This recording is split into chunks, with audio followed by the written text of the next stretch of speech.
Hello, I am back. Welcome to another video. It's getting hotter by the day, but anyway, today is about the Chatillon 25T, which is a French tank in the light tank line. It's a really fantastic tank, and I think it's one of the most iconic in the game for, mainly its looks and how it's played in the game. And this tree contains the AMX-12T, the AMX-1375, the AMX-1390, the Batchat 25T AP, and finally the Batchat 25T. And yes, I would like to start with the AMX-12T. First off, with the AMX-12T, it's a pretty nice tank first when you look at it. So I decided to compare it, first of all, with the contemporaries at that tier, which have like a similar auto-loading system, which are the MT25 and the T37. So the first thing I realized was that the DPM of the 12T was worse than both of the other tanks, but this doesn't really draw me away from the 12T because of the size of the 12T. It's really small. It's smaller than both of the tanks that are listed in the comparison list here, and that's the main reason why I like playing it, because you are small, and the enemies will have a really hard time trying to hit you when you're running away. So if you do a snake maneuver, if you are in a dicey situation, you're gonna be living a little bit longer than these other two tanks that are listed here. But yeah, and the DPM isn't really a problem, because 1400 DPM is still a lot of damage, and because it is a clip, you can do it in bursts and not really worry about the single shot damage. So if you miss one, you can easily make it up for the second. And with the lack of DPM it makes up for in penetration value as well. So 144, it's not bad. It can deal with heavy tanks if you really need to. You shouldn't be fighting heavy tanks in a light tank. If you are, it should be late game where all of your team is dead and you're like the only one left, or you are you just defeated the medium flank and is flanking the enemy heavy tanks. So yeah, there's only two kind of scenarios I can think about.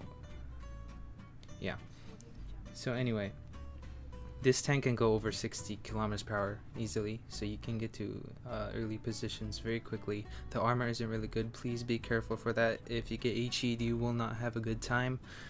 And yeah, well, other than that, everyone can basically penetrate you. But there are some weird angles on the turret and the hull, so you might get some lucky bounces. Yeah, so that is something to consider. And please be careful of large caliber high explosive, but there is equipment where we move on to that actually next. The equipment I do recommend among all the tanks, you should take the vents because of general tank statistic improvements. If you want calibrated shells, go ahead. If you want to make every shot count, that's totally fine. If you're that kind of player, that you should go for that. I go improve modules to reduce RAM damage, because just in case that I have any problems paying attention to enemy tanks, yeah, then that definitely does save you some HP. But you can go defense mechanism if you want just a little bit more ammo rack durability and stuff. And of course, the improved optics. The camo, I don't really know. I only use that for TDs. So yeah, that's that. The stabilizer, the aiming drive. The aiming drive, for better aim time, you want to pull off your shots quickly before you run away. So better aim time is always the way to go. But if you want more penetration and sniping, actually sniping is an option in this tank, then you can go for the supercharge. You have less penetration loss over distance. That's great. Improved assembly for just a little bit more of that HP to get out of some tricky situations that you put yourself in. For example, you were alone on your flank and they started rushing you and you have to retreat. Yeah, that's definitely an option. And the improved engine, the engine booster, I'd say you could take the improved traverse mechanism if you feel that you want more responsiveness over the tank, but I generally go for the more power to weight ratio, more traversability over terrain and such. So yeah, and the stabilizer for less dispersion, great stuff. And the refined gun also, that's great for sniping. You could try for that if you want to. And toolbox, because I feel that in this tank, when you get shot, like especially by HE, you get shot by HE usually, your modules will get damaged very often. So in case that breaks, 30% repair speed really does help in those situations. And the improved consumable delivery system, which is you can use your repair kits and med kits more often, as well as your engine boost. Yeah, and this is a perfect transition to the consumables. So I take the multi-purpose restoration kit, the engine booster, and repair kit for basically the entire line. Yes, but you can change it. You can change it with a automatic fire extinguisher. You can switch the engine booster with the fire extinguisher because the tank does get set on fire because of high explosive. So it's good to have an extra fire extinguisher. Or you can switch that with a med kit because your crew does get injured because of high explosive. So yeah, please just be careful of that. The way you play this AMX-12T, I just dropped something, and how you play this tank is basically a passive scout. So you go early game to a very good central spawning position to spot tanks, but there's a precaution to that. You gotta decide when to shoot. If you go to that spawning position, that there's gonna be multiple tanks that you can spot. But if you shoot the first tank that you spotted, then you're going to be spotted before you can spot the other tanks. So what I would do is just hold fire until you spot all the tanks, and then you shoot the tank. If you know what I'm getting at here. So just, it can mean life or death, or, win or lose in this situation. So yeah, make sure you keep an eye on that. So that was the AMX-12T. I would like to move on to the AMX-1375. Now the AMX-1375, this has it's a totally new tank. Obviously it has a new hull, new turret, completely different design to the predecessor, and it looks good. First of all, it really does look good. I really like the looks, and I decided to compare it again to its contemporaries at the tier, which have autoloaders, which are the SP1C, the M41 Walker Bulldog with the autoloader, although I don't see many people using it now, and the T71. Now the first thing you notice is that it doesn't really have that much DPM, so it's really the same situation that you are in from last time. So hey, make sure you keep an eye on that, and if you play it similar to the MX-12T, then you will have some luck and you'll play good. The penetration's the worst out of all these light tanks. It's the same as the 12T, in fact, so you will have an okay time fighting other tier 7 lights and mediums, but not so much heavies. And if you go up against tier 8s, then you're gonna have an even more hard time. However, its mobility is really good. It's, it goes over 60 kilometers per hour, so you can flank easily, and your penetration won't matter as much because you'll get to their side and you can penetrate almost everyone on their side with 144 millimeters at that tier, so you will have no problem. The alpha is the same as 12T, 150 to 200. It's gonna be around 400 plus damage per clip, and it's not bad for a burst, but there are other tanks that perform better, like the SP1C. Although it only has 2 shells, it can dish out 400 damage as well within a shorter time span than the 1375 can. So whenever you go up against the SP1C, make sure to watch out for that thing. It will be a potential rival for the AMX 1375. Granted that the player is good, which I hardly see. So anyway, I'm getting off topic. AMX 1375, again, not so great armor, okay gun. It's gonna be really bad against tier 8s. Very fast, very mobile. You're gonna have a great time.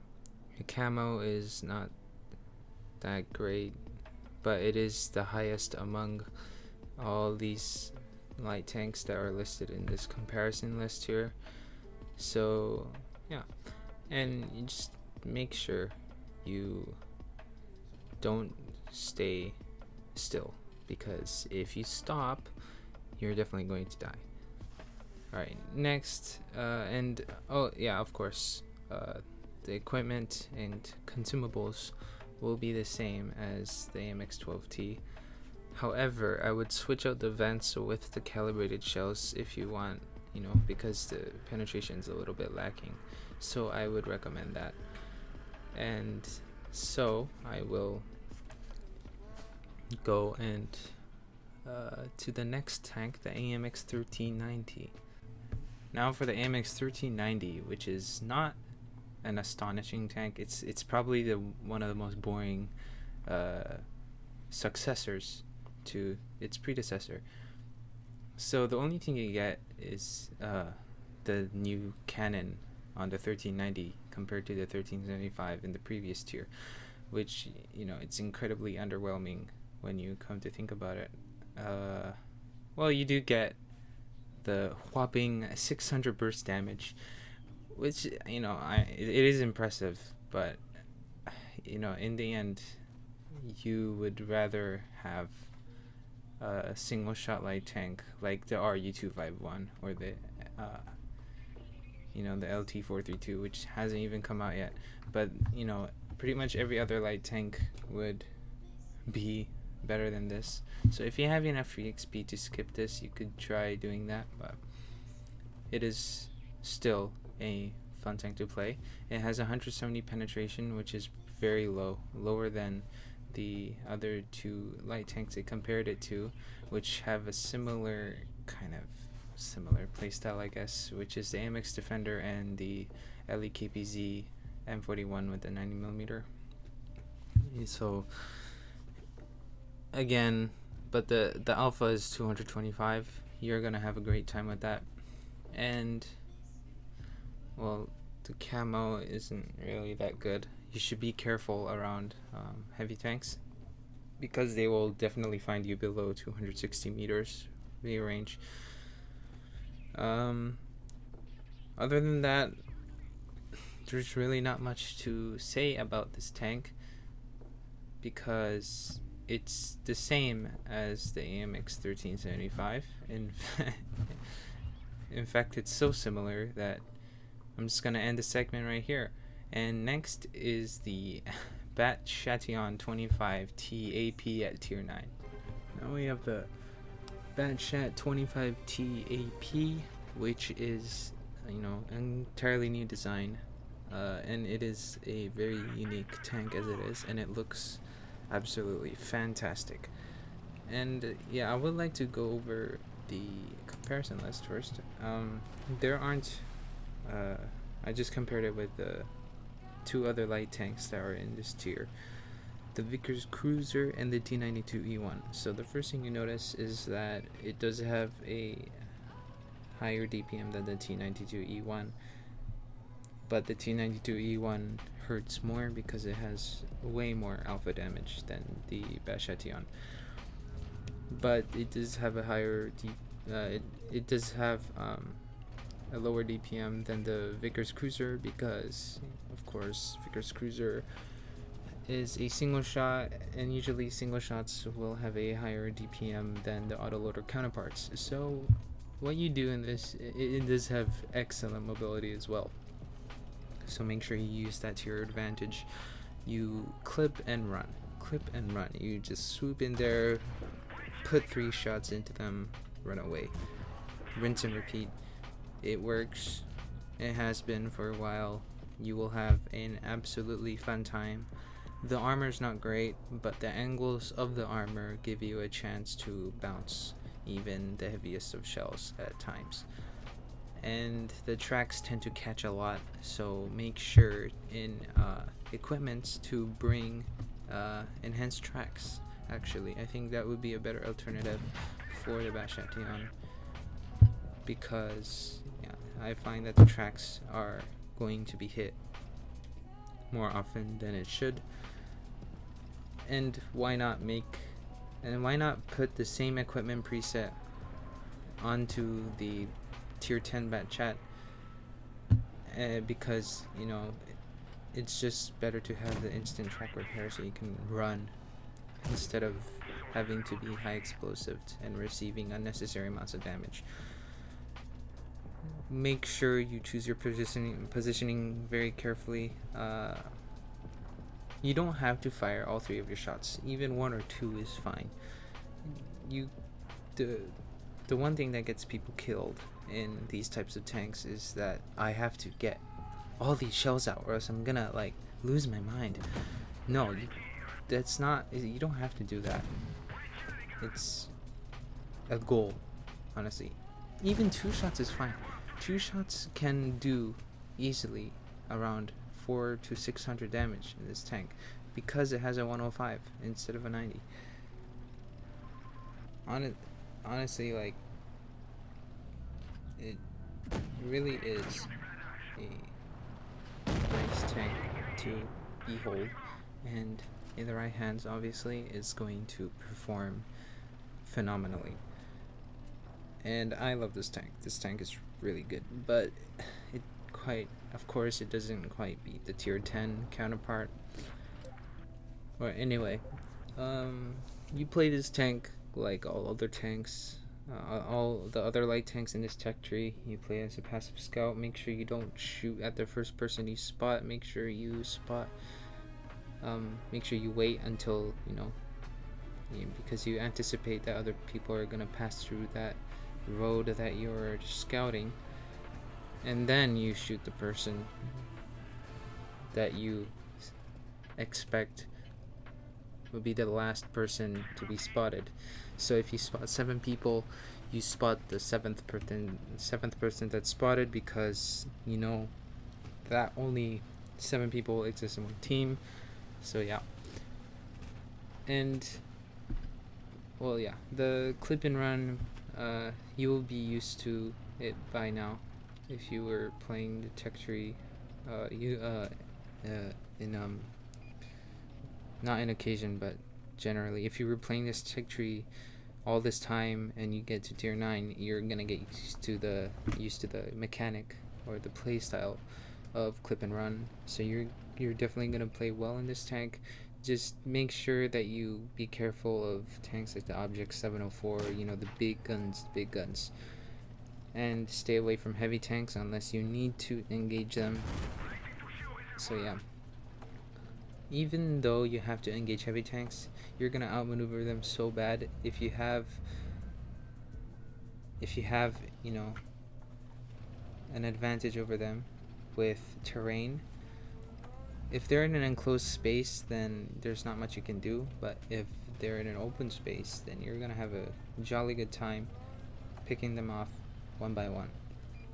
So yes, moving on to the Bad Chat 25T at tier 10. Finally, the Bat Chatillon 25T AP. Congratulations, you did it. You're at tier 10 now. So, Bat Chatillon 25T in a nutshell is not great armor, although great angles, great mobility, great speed, great gun. It's probably my most favorite light tank among the other light tanks at this tier, which are the Sheridan and the Vickers light tank.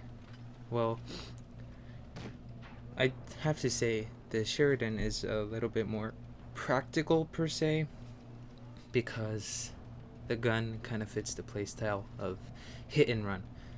So, you can deal 600, 500, 600 damage, swooping in and out, so that's great. Although the Bat Chat can do a similar thing. It has a 105 with 3 shots, so you can do 900 damage every time you pass by. You can just, swing by a medium tank, or a heavy tank rather. You say hello, you go away, and rinse and repeat. So that's how you kind of play this tank. And also, make sure to, take note of what I said in the last few segments, where you don't shoot at the first person that you scout. Make sure you wait until you potentially spot more people, and then you can shoot them. Or else, if you shoot, you will definitely get spotted. Unless you're absolutely sure that you won't get spotted, then you may shoot. Where usually that isn't the case, so just don't shoot. Anyway, the 105 is an absolutely fantastic gun to play with. It will get the job done, even against heavies. Actually, it's pretty effective against them. You're gonna have a great time doing 300 per shell, yes. And one thing to watch out for actually is the fact that most people that I see playing this tank always wants to get all 3 shells out, and they end up taking unnecessary amounts of damage because of that. So please be careful. You don't have to get every single shot of your clip out onto the enemy. You can always reload and go for another round. I, at the most, usually fire 1 or 2 rounds instead of 3, because by the time you are loading your 3rd round up, the enemy's going to be looking at you, and they will get a shot on you. And taking a shot in the Bad Chat 25T is like social justice warriors on Twitter. They don't particularly take it well, and you're not gonna have a fun time if you get shot, just like they do, and they'll punish you for it.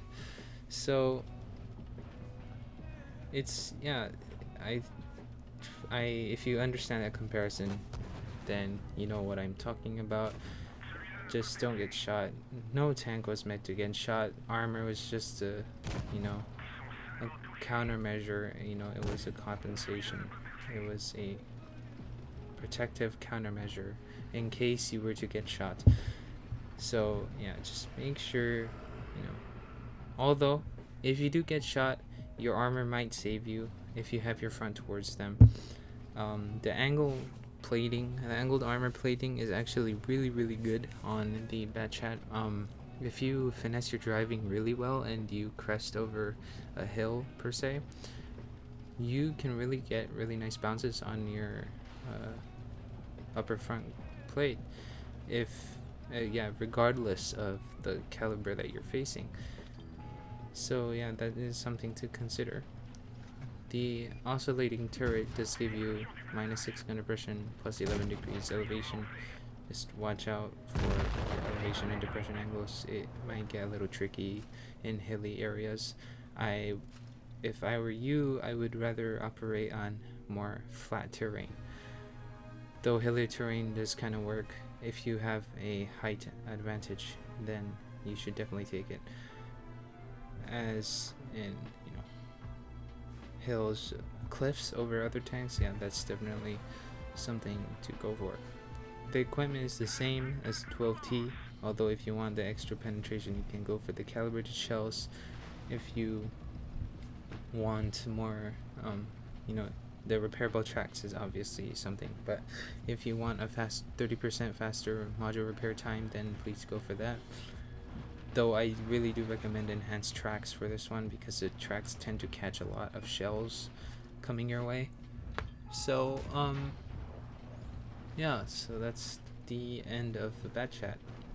So take note that when you play this tech tree, you avoid the listed tanks here: the FV215B 183, the ISU 152,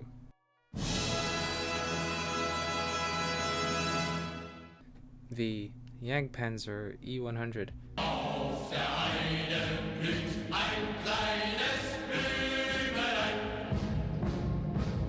in the end, you must understand that all derp guns must be watched out when you play this tech tree. And if you manage to avoid the listed tanks, then you will have a laugh. The Mao? No. No. And so, thank you for watching this video. Next video might be another, say, steering wheel video. I'll have a jolly good time doing that. Thank you for sticking with me, and I will see you next time.